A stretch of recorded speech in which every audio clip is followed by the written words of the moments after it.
Well, we got breaking news. This just coming out. The SEC, that's the Southeastern Conference, that is one of the juggernauts in college sports and specifically college football, if you've never heard of them.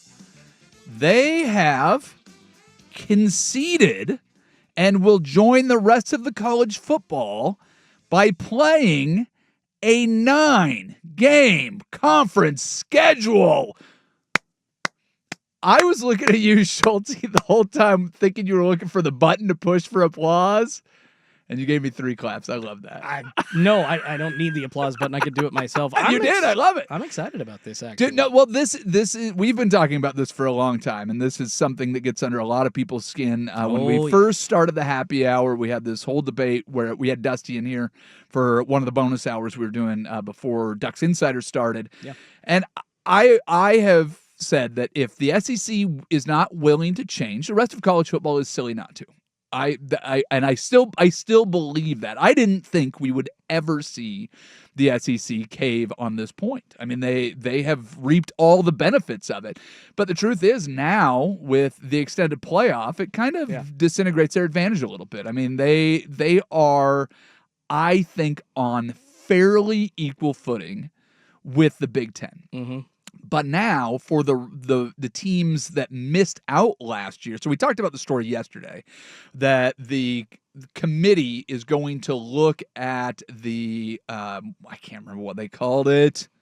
It wasn't the strength of schedule, but it was like the relative strength of which whatever. Is like the opponents of opponents or something? It is that losing to a good team isn't the same as losing to a bad team. Winning over a good team is much better than winning over a bad team. It's just, listen, it's all nuance and it's all stupid.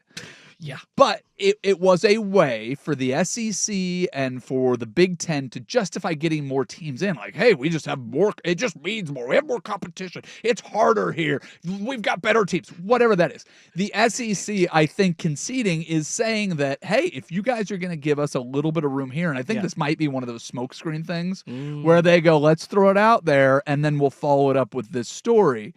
But it feels very much like they feel if they play more conference games, they can get more teams ranked, which means they get more strength of schedule or whatever the new metric they're making up, and more teams in the college football playoffs. So, but hey, at least it got them to move. Now, whether or not they still take one of their non-conference games and play it before their rivalry game at the end of the season is to be determined. So we're one step closer to getting something that resembles universal scheduling in college football. So this is great news. Absolutely. It's just the direction that the sport is moving, right? And frankly, any conference... Well, I don't know if it's a direction that the sport is moving necessarily. Or if it's already there. I mean, I think this is a big step. I mean, you have Indiana who came out in their presser for the Big Ten Media Day. I was going to say Big 16, but is it 16 teams? Or is it 18? Is it 19? Is it 22?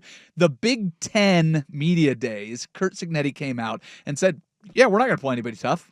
Why would we? The SEC doesn't. Exactly. And that was the narrative for all of these Big Ten teams, was to say, essentially, you know, we're going to do everything we can to prove that we deserve more teams in the playoffs. I just mean like universal more in the way of now a college football playoff as opposed to conference v conference. We are coming to the period in college football where schedules are going to match closer than they ever have. Now, can we get teams scheduling the same strength of schedule in their first 2 or 3 preseason games? That's also to be determined. Well, sure. And if you could do something that is tiered in the idea of having where if you have 3 non-conference games, now it's universal, right? So everybody has 3 non-conference games. You play a Power 4, you play a what is it? It's not group of 4 because there's not 4 of them. There's a group of 6 or whatever. Group of 6, and then you like, and then you could play your regional game against whatever university that you basically endow so they can keep their football program and play an FCS school. You pay the one time a year you still pay $4 million for a school to come in. Well, sure, but keeping the Portland State, the Montana State, the Idaho State games for Oregon, I think has some value, and you can use it as a preseason game, or you can use it as a bye, or you can use it wherever you want. Because if everybody does, and I volunteered yesterday, I have volunteered 100 times, I'm happy to do the college football schedule for you.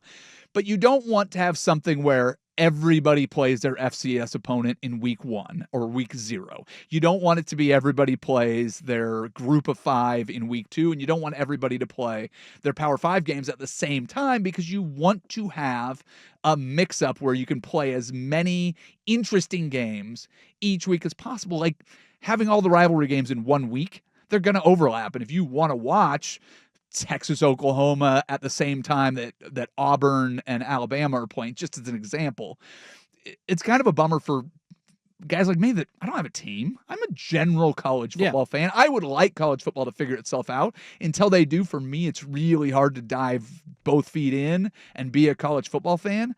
But for me, it's just spread it out. Every week, give me 6 games that are really interesting with top teams playing top opponents. Every week, give me at least half a dozen. Is that too much to ask? I mean, I'd love that. Yeah, and then you spread them out across the time clock, so it makes sense for you to be able to sit down and just watch football and ignore your family like God intended. Well, right? I'll deal with the scheduling issues after we deal with the competitive balance. Well, so if we're talking like which one do you want fixed first, it sounds like the SEC is actually getting right with the rest of the league. So far, so good. It's a great step in the right direction. The SEC has agreed to play 9 conference games, and it will start in 2026, Yes, so you won't get any help this year, but great news from there.